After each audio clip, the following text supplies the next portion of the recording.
بسم اللہ الرحمن الرحیم نحمدہ و نصلی علی رسولہ الکریم۔ السلام علیکم ناظرین اکرام، آپ دیکھ رہے ہیں پس منظر۔ میں ہوں آپ کا میزبان ساجد ورک۔ ناظرین اکرام، پاکستان میں بے شمار ہمارے جمہوری ادوار میں پاکستان کی ترقی کے حوالے سے منصوبے شروع کیے گئے، لیکن بہت ہی کم منصوبے ایسے رہے ہوں گے جو پایہ تکمیل تک پہنچے ہوں۔ 2008 سے 2013 کے درمیان جب پاکستان پیپلز پارٹی کی حکومت تھی اور صدر آصف علی زرداری تھے، تو انہوں نے اس دوران پاک چائنا اکنامک کوریڈور کے نام سے ایک سی پیک کا منصوبہ جو ہے وہ شروع کیا، یا یوں سمجھ لیں کہ معاہدہ کیا تھا اس، لیکن بدقسمتی سے اس کے بعد میاں نواز شریف صاحب کی حکومت آئی، وہ بھی اس کو صحیح طرح سے پورا نہ کر سکی۔ اس کے بعد 2018 میں پاکستان تحریک انصاف کی حکومت آئی، تو انہوں نے سرے سے ہی اس منصوبے کو بند کر۔ اسی طرح پاکستان پیپلز پارٹی کے اسی دور کے دوران آپ کو یاد ہوگا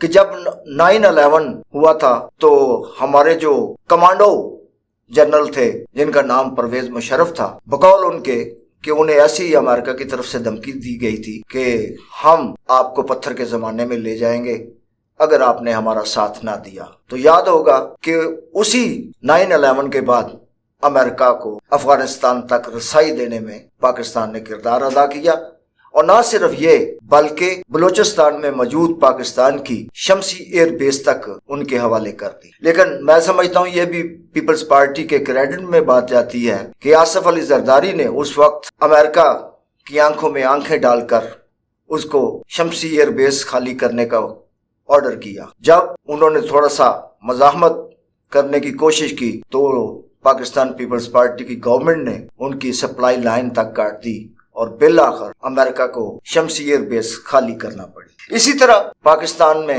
ایک پاک ایران پائپ لائن کا معاہدہ کیا گیا، وہ بھی آصف علی زرداری نے کیا۔ اسی طرح گلگت بلتستان کو ایک صوبے کا درجہ دیا گیا۔ خیبر پختونخوا کو، جو کہ NWFP ہوا کرتا تھا کہ ہمیں پاکستان سے لے کر کے 2013 تک کے درمیان، اس کو ایک شناخت دی گئی جس کا نام رکھا گیا خیبر پختونخوا۔ اسی طرح پاکستان پیپلز پارٹی کے دور میں کافی اچھے اقدام اٹھائے گئے، قطع نظر اس کے کہ ان کی سیاست کیسی تھی، انہوں نے کتنا مال بنایا، اس میں ہم بحث نہیں کریں گے۔ البتہ جو سی پیک کا موجودہ ہمارا پروگرام ہے وہ ہمیں ڈوبتا ہوا دکھائی دے رہا ہے، اور پاکستان اور چائنا کو اس سی پیک سے بہت بڑے نقصان کا سامنا کرنا پڑ سکتا ہے، اور کافی حد تک کر چکا۔ حال ہی میں بھارت نے G20 ممالک کے ساتھ، ابھی جو حال ہی میں ایک کانفرنس ہوئی تھی G20 ممالک کی، اس میں کچھ معاہدے کیے ہیں،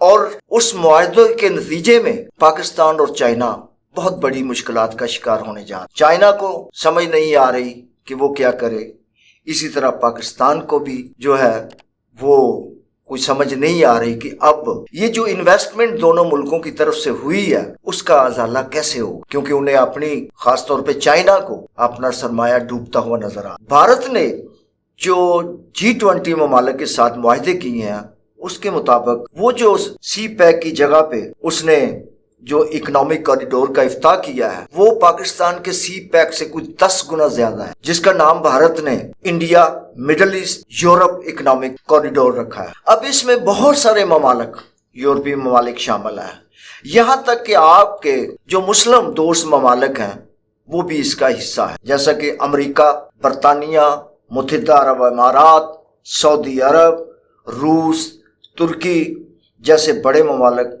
بھارت کے اس پروجیکٹ میں بزنس پارٹنر ہے۔ اس اکنامک کوریڈور کے علاوہ G20 کانفرنس میں جو دیگر گیم چینجر معاہدے ہوئے ہیں وہ بڑے دلچسپ ہیں۔ مثلا برطانیہ کا بھارت کے ساتھ ٹیکس فری ٹریڈ کا معاہدہ طے ہوا ہے۔ اسی طرح سعودی عرب نے 2 لاکھ بھارتی ملازمین اپنے ملک بلانے کا معاہدہ کیا ہے۔ یعنی بھارت سے، ویسے بھی آپ کے علم میں ہوگا کہ اس وقت جتنے بھی عرب ممالک ہیں ان میں پاکستانیوں سے زیادہ بھارتی باشندے جو ہیں وہ کام کاج کر رہے ہیں، مختلف ملازمتیں کر رہے ہیں۔ ایک کثیر تعداد ہمارے مقابلے میں بھارتیوں کی ہے عرب ممالک۔ اب اس کی کیا وجہ ہے یہ وہی جانتے ہیں کہ آخر وہ اپنے مسلمان بھائیوں کی بجائے ایک غیر مسلم ملک کے